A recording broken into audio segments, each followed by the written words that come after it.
हरे कृष्णा। आज के इस वीडियो में हम आपको बताएंगे कि कब है आश्विनी मास की पापकुंशा एकादशी, व्रत कब करें, कब खोलें, तुलसी कब तोड़ें और क्या होगा पापकुंशा एकादशी पर श्री हरि विष्णु की पूजा का शुभ समय।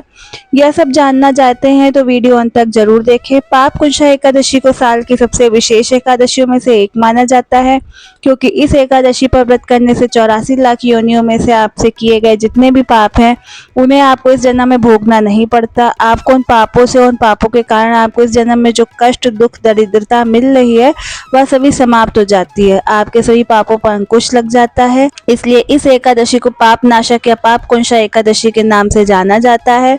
साथ ही पापकुंशा एकादशी का व्रत करने से उस भक्त को हजारों वर्षों तक तपस्या करने का शुभ फल प्राप्त होता है। साथ ही कन्या दान करने के समान पुण्यों की भी प्राप्ति होती है। इसके अलावा पापकुंशा एकादशी का व्रत करने से, विष्णु जी की पूजा अर्चना इस दिन करने से, विष्णु सहस्त्र नाम पढ़ने से यमराज का द्वार नहीं देखना पड़ता और मोक्ष की प्राप्ति होती है। पापकुंशा एकादशी का यह व्रत करने से शरीर के सभी रोग, शोक, कष्ट, बीमारियां, व्याधियों आदियों से छुटकारा मिल जाता है। साथ ही इस एकादशी पर रात में जागरण करने से सभी इच्छाएं पूरी होती हैं।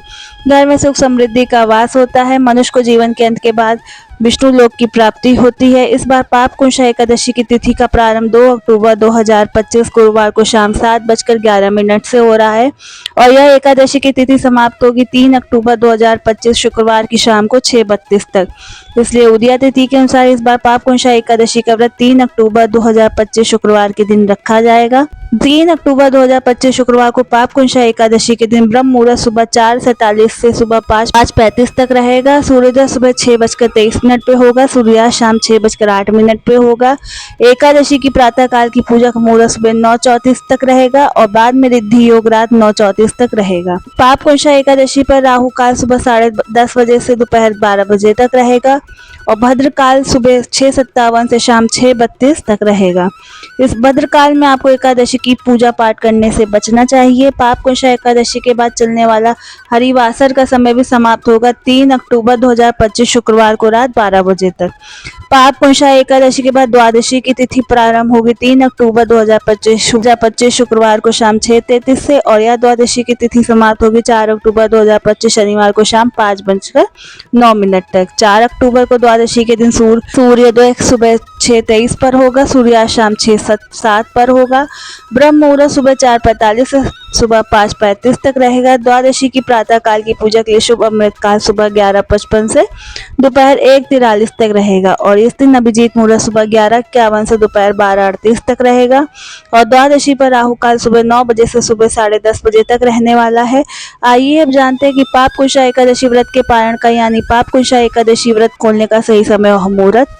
पापकुंशा एकादशी का व्रत 4 अक्टूबर 2025 शनिवार को सुबह 6:16 से सुबह 8:45 के बीच में खोला जाएगा।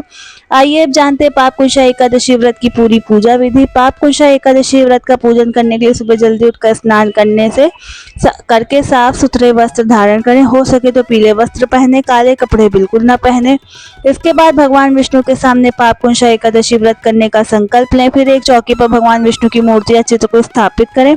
फिर भगवान विष्णु को पीले फूल, फल, धूप, दीप, नैवेद्य, अक्षत, चंदन और तुलसी दल अर्पित करें। इसके बाद विष्णु जी को दूध, दही, घी, शहद और चीनी से तैयार पंचामृत अर्पित करें। तुलसी जी विष्णु को अति प्रिय हैं, इसलिए पंचामृत में तुलसी जरूर डालें। इसके बाद पापकुंशा एकादशी व्रत कथा का पाठ करें और कथा को सुने।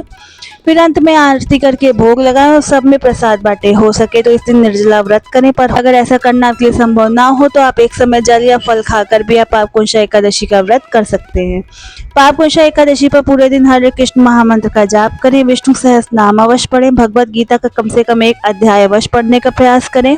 आइए अब जानते हैं पापकुंशा एकादशी व्रत को खोलने की पूरी पूजा विधि। द्वादशी के दिन सुबह जल्दी उठकर तुलसी देवी की पूजा आरती करें, उन्हें फल फूल चढ़ाएं। भगवान विष्णु की पूजा आरती करके उन्हें घर पर बिना प्याज लहसुन के बने सात्विक पकवानों का भोग लगाएं और व्रत के दौरान आपसे जाने अनजाने में हुई सभी गलतियों की भगवान विष्णु से माफी मांगे। अब यही भोग खाकर अपना व्रत खोले और अपने सामर्थ्य के अनुसार द्वादशी के दिन कुछ न कुछ दान अवश्य करें। ऐसी और जरूरी जानकारी और व्रत कथाओं को सुनने के लिए हमारे चैनल को जरूर सब्सक्राइब करें। हरे कृष्णा।